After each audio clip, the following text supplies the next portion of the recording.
What's up, guys? So, Until Dawn is a game I played and I finished it a couple weeks ago, but I just haven't gotten the review out.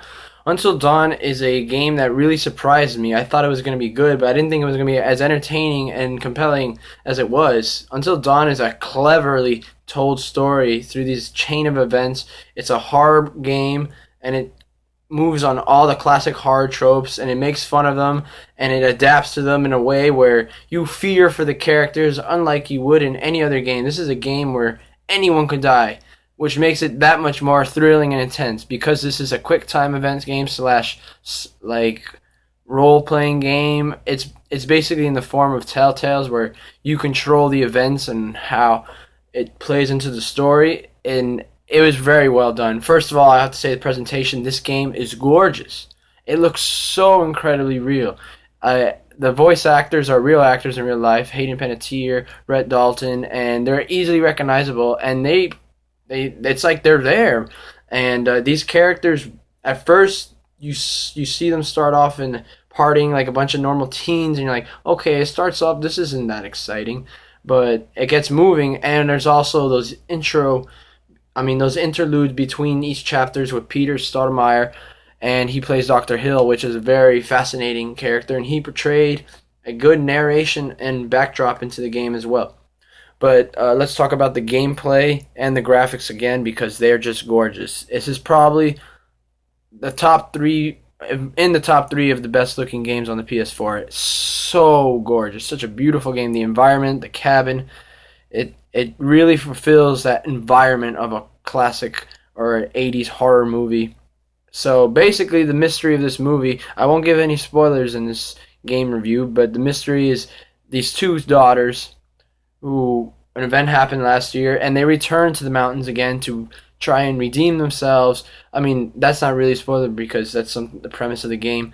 They're trying to redeem themselves and party in the woods and try to make a good event out of the tragedy that happened, and everything goes wrong.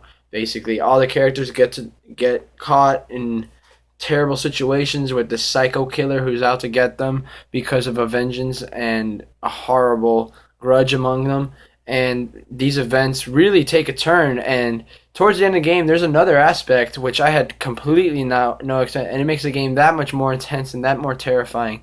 And it's really scary, especially there's these parts where you have to stand still, and it's so hard to not move and screw up in the event because it's so the whatever, I'm not gonna say what, but something gets in your face and scares the crap out of you because you have to stand still. There's so many events, and in the first playthrough, basically I got everyone killed except for two characters, which was very tragic. I made a lot of poor decisions. I should have thought better about my decisions, but those are the decisions that happened. So I've replayed the game multiple times and I've gotten all the endings.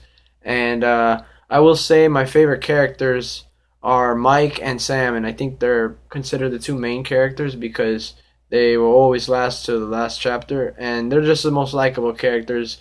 So let's talk about the eight characters: is Ashley, Jessica, Emily, and Sam, Josh, Mike, Chris, and Matt. And they all have enough screen time, some more than others, but they definitely all have a balanced amount of play time because you get to play as each character in this game at a certain point. So Until Dawn really balanced out a lot of great things in it, and it's much better than I expected. I'm almost done with it. I'm about to get a platinum in it, and Until Dawn for me gets an 8.3 out of 10. Yes, this game is great. Highly recommended. One of the best and better exclusives for the PS4 to date. So, and if you like this game, please don't put any spoilers because there's a lot of things that can get ruined for you if you read spoilers before playing this game because this game has a lot of twists and turns. Thank you. This is Drew's Review. This is another game review. I'll see you guys later.